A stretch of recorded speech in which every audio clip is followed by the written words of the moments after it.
We're in part 2 of our Truth Serum series. Because it's a little windy, I'm going to actually move up just to get a little bit more personal with everybody. Hello. So you don't really need to see my whole body. I did want to show you guys all this drama behind these things called eggs. This is a crystal egg. Yoni is a Sanskrit word. You know, it's a Sanskrit word that definitely stands for, womb, vagina. And like most things in life, the smarter we get as a culture, it's almost like the dumber we're becoming. So I wanted to address some stuff just around the whole hype of these egg things and this whole Yoni egg thing. When I did the first episode, it was not my intent to have that be the focal point of what it was I was trying to communicate. But after doing some research and really looking in on all the hype associated with these eggs and all the drama behind these eggs, this specifically is a hematite egg. Crystals are definitely something that I didn't think people would even be into in 2015. A couple years ago, all these mystic things and all these evolved terms, they weren't terms that people really were familiar with. It wasn't something that was very popular, you know what I mean, in like the 90s. Even astrology, all these concepts are things that we're learning as a global people, right? So the more we learn, supposedly the more we're supposed to grow. So I'm hearing and I've been reading a lot about just different dimensional realities, 2D, 3D, 4D, 5. What are all these things? Do people even understand what they're expressing with these glossary of terms? So what I wanted to do today was almost like explain why things are so convoluted and so confusing, because not everyone's journey is the same. So when we talk about these eggs and crystal healing, what's amazing is that people even believe that these have energy in life. That's a plus, Years ago, people didn't even believe that crystals, these geodes, these things that come from the earth, that are made from molten and sun and all of the oxygen, right? That these things even exist and have some type of real healing powers. But thank God we're moving forward, and some people do now realize that they can heal. Just because an egg is shaped like your womb, right? Oval, you think the round, it reminds you of your womb. We are not chickens. We do not hatch eggs. We are not supposed to be using these eggs solely through our vaginas to heal. What is happening is that people that have been traumatized, they like holding on to one aspect of something that takes them away from that trauma, that makes them feel as though they're healing or that they're becoming better. But you have to remember, like in yoga, you don't need a mirror in order to practice. You don't need any of these tools to actually grow as a person. They're tools, and a tool can crutch you, You can end up becoming dependent on the tool. We don't want to. If people are talking about dimensional realities, third dimensional, where we are right now, it's physical, it's concrete. You can say chair, you can say hair, and touch it. The more you are growing into different dimensions, or you think about the fourth, the fifth, the sixth, all these different things, you don't need physical things in order to identify yourself. When you move from one frequency into a next, you are not supposed to need anything physical in that dimensional space. So people are talking about 5D reality, but a 5D reality actually is something that wouldn't even have anything physical associated with it. You wouldn't look the way we look now. We wouldn't have these corporeal bodies. We would be light. We would be prisms. We would be gelatinous. We would look so different than what we think we're supposed to look like. We are not going to have this type of hair. We're not going to have these type of voices, because that is what the fifth dimension, the fourth dimension is about. It's about unlocking and letting go of all tools and becoming the cosmic egg. So, women that are using these things are abusing them. They don't know what they're talking about, and I'll say that clearly. It's like they hear something cool and kitschy, and then that becomes the it word. So Yoni egg right now is the it thing, right? And Yoni healing is the it thing. But women that have experienced hysterectomies, abuse in the form of rape, abuse in the form of molestation for years. And I'm not talking about just being, touched. I'm talking about being molested where your body is being abused, where someone is violating you. A hysterectomy, when you get all of the feminine organs removed out of your body, when you have multitudes of C-sections, those are traumatic experiences to the body that we've learned to heal through and grow beyond. But a woman that has experienced a hysterectomy is not in the same space as a woman who's maybe becoming in tune with her body. Let's say a 14-year-old, a 15-year-old, a 20-year-old. We don't have the same experiences, and our bodies aren't as in a traumatized state as those women that have had these things that have happened. We don't all want to function from that place of pain. And yes, certain tools are there to ground people and to allow them to become in tune. Like, let's say you become, God forbid, someone does, or you have been raped. Oftentimes women don't even want to deal with insertion. They don't want to deal with any type of penis entering to their body based on what has happened to them. So physicians and therapists will suggest using something like a small egg to insert in your vagina, just to kind of get them grounded and get that root chakra stabilized again and get them to be in tune with it. But just because that is the thing that certain women are experiencing should not mean that everyone is in the same pool. We are not all in the same genetic pool. We are not all in the same problematic spaces. So, I really want to create a separation and delineation between women that are becoming women and that might not have had a multitude of sexual partners and women that have. There is a huge difference between 2 lovers and 20 lovers. There is a huge difference between having a hysterectomy and not. And what's happening, unfortunately, now is that women are using trigger words like yoni, chakra, healing, in tune, squirting, all of these things. Your vagina is not a penis.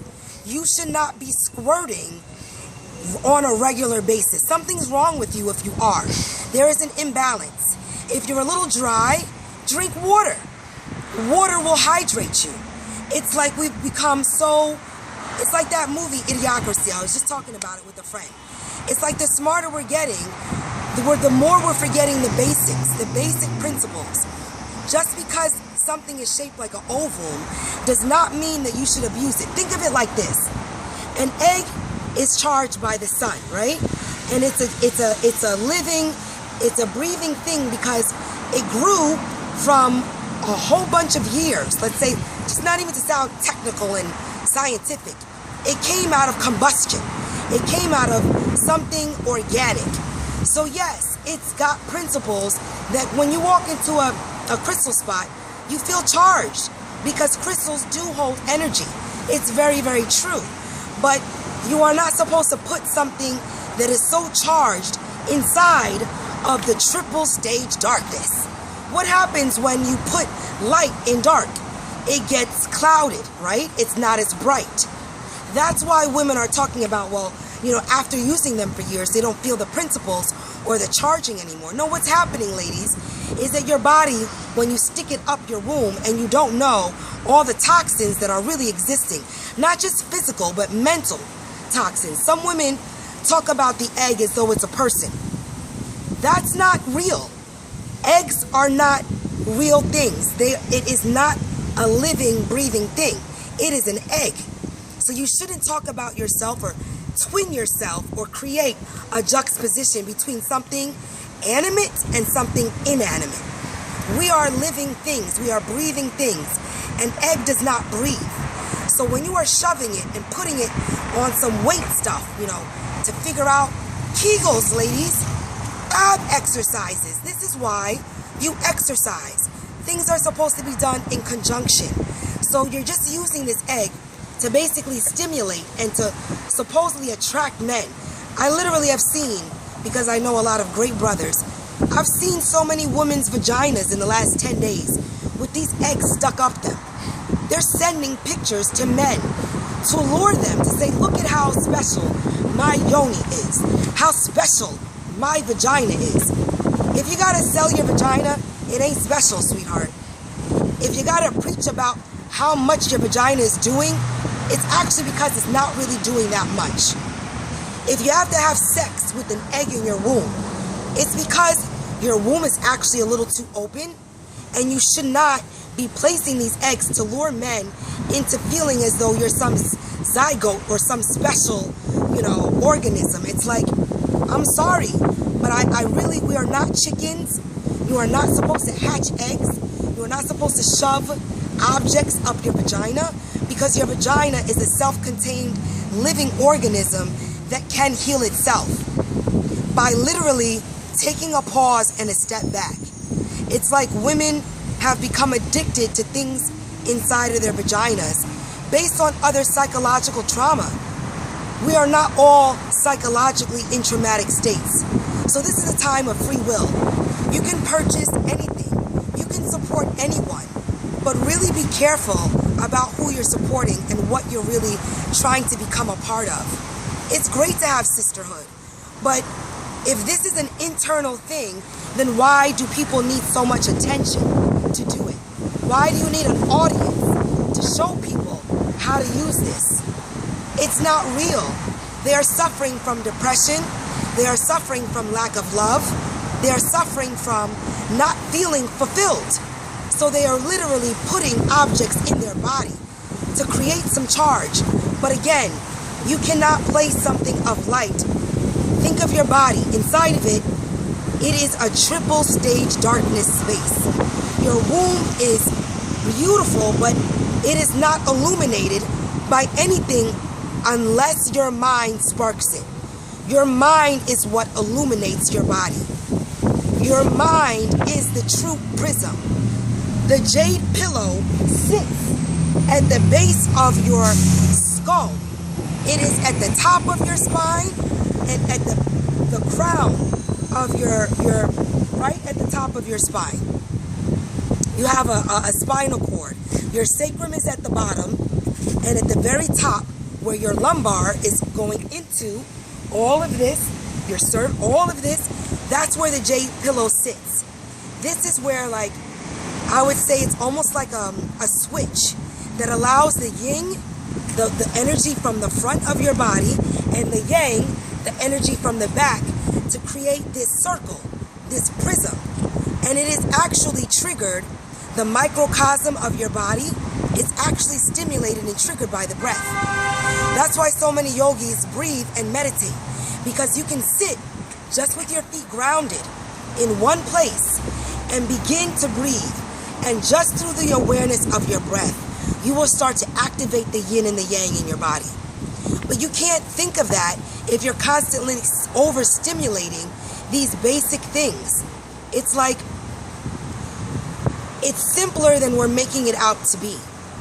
And we don't want to get caught up placing things in our vaginas with no knowledge as to why.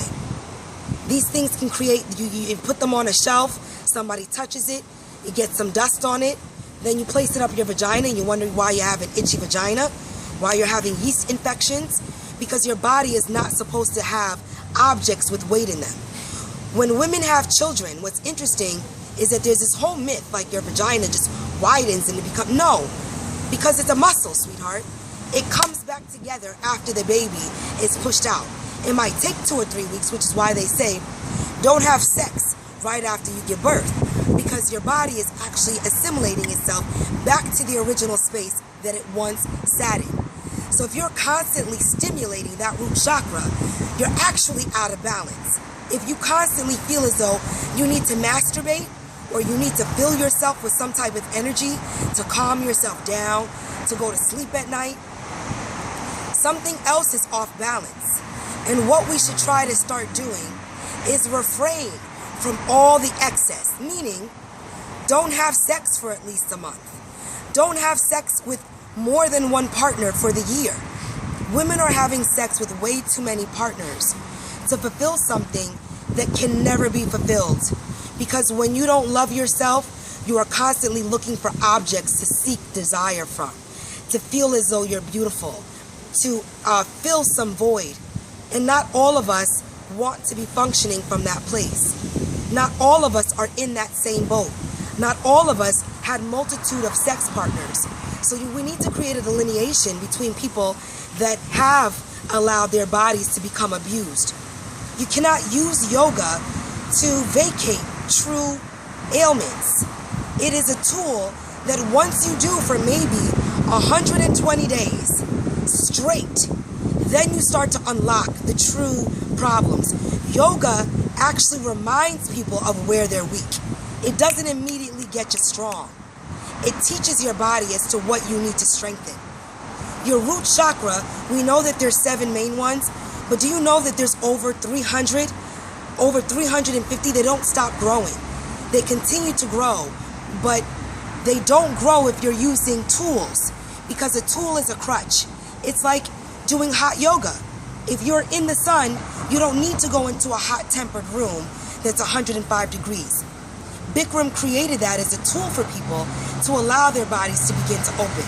The better you get at anything, the least tools you need, the less outside stimulus you need. It's like living a life of Thomas Aquinas. When you're truly on a spiritual path, you let go of everything physical. You don't need clothes and labels to identify yourself. You don't need a group of people to remind you that you're loved. You can sit in silence for hours. So if you're finding that you can't sit in silence, you can't be by yourself, you need a lot of people to reinvent yourself through, you're constantly needing Instagram and social media to reinvent yourself, then you don't know who you are. And that's a sad thing, because you can discover it by actually saying, you know what? I want to be better and I want to grow. So I'm going to turn off the TV, turn off the sex, turn off all the extra stimulus and go within. To go within does not mean you go outside of yourself and gather all this outside stimulus. It is a trick. You don't talk about yourself in the third person. You know, it's like Beyonce talking about Sasha Fierce as though she's not Sasha Fierce and Beyonce is one person. That is called twinning yourself. It's what were you going to say, sweetie? Dissociative identity disorder. Right, well, DID, people aren't even there right yet. Dissociative identity disorder is when you have multiple personalities and you start using these personalities and fracturing them from yourself. So it's like, okay, you know, the freaking you is like, you call it, you know, the Sphinx, or, you know, you name things. These are all parts of your own ego and id. But if you don't really know where that begins and ends, then anyone can stimulate and tell you who you are. And that's a very, you know, we just want to be careful. We're not eggs. You cannot place something of light into something in the triple stage darkness and expect it to work. That's why they don't work after a while. That's why people need to keep recycling penis, recycling dick, recycling lovers, because the one is not doing enough because you never actually connected with it. You can lay with your lover and just breathe with your nose against each other. Start using breath. Where's the intimacy in all this? There is none, because people are so root chakra oriented that they are only stimulating that one. And you'll notice, I hate to say it, but a lot of water signs and fire signs are really attractive. But the more you study astrology, and air, but the more you study astrology, the more you know you're not just your typical sun sign. You have a moon and you have a rising, and the more you study all three, the more it does not identify you. So I say that to say Cancers, people that are Cancers or Pisces, Aries females, Scorpio women, they're more attracted to this type of stuff, because those are individuals, if they have not done work on themselves, they're still so base, they're still so caught up in that one aspect of their magic. When you're magical, you don't sell your magic. You don't give it out. It's something that's internal. It's like when you're a great magician, you don't tell people your tricks. You don't share your tricks with everyone. You somewhat become quieter. You become more refined. To refine something is actually to not need any of this. So really, really, stop being attracted to trigger words. Think of what you're really doing with these eggs. You're abusing them. All you have to do is hold it in your hand and pray and meditate for what you want. If you have any other issues, yes, there's a way, but that's why I have exercises that are actually there to start to ground your pelvic floor and to strengthen your pelvis. If you have something called a little bit of, people that have a lower gut, you're not able to really have amazing sex because there's no muscles to keep everything contained. You're so open, you're so loose. You have to start doing exercises. You can't just saran wrap your stomach and expect for muscles to just develop overnight. It doesn't work like that. You can use something for a little while, maybe 5 minutes a week, to check in and see if it's starting to work. But you can do Kegels on the toilet. Just pee and stop your piss. If you have difficulty holding your piss or stopping that flow of urine, then the muscles in your inner walls are weak, and you can do Kegels without an egg. The penis is actually the egg. That is why you should choose one lover and grow with that one person. You cannot switch and expect for the magic to unfold itself to you. The same way, you cannot abuse eggs just because they're shaped like the womb and constantly stick them up your vagina. These women are not all there. So don't put yourself in the same boat as when you don't really know where that boat is headed or who's the captain. Be the captain of your own ship. Be the captain of your own body. That's it. I didn't expect to go that deep, but the reason why they're not working is because women are so toxic from constantly putting it up. They're not going on fast. They're not stopping themselves from all the stimulus that are actually making them reliant on these things. The more we grow, the less you're supposed to rely on anything. And that's dimensional, that's evolutionary, that's within one's mind. The more you read, the less you need to read. Because the more the books become you end up becoming the knowledge. So really sit with yourself and say, am I really in control of my body? Or are these things and these people, do I just want to be included in a group? Because most of the time, if you need group affiliates, it's because something is wrong with the self. Much love to everyone. I'll show much more pelvic exercises and just how to start to stimulate. The main way you do it, take 5 minutes out of your morning and breathe. And breathe through your body. Allow your body to relax so that sacral switch right at the top and your sacrum right at the bottom become the flow of chi. It's just simple. It's not that deep. So that's basically it. I wanted to wish everyone much love, much prosperity, and take care of your bodies. Take care of your minds. Less is more. All right, you guys. Much love to everyone. Thank you. Ashe, namaste.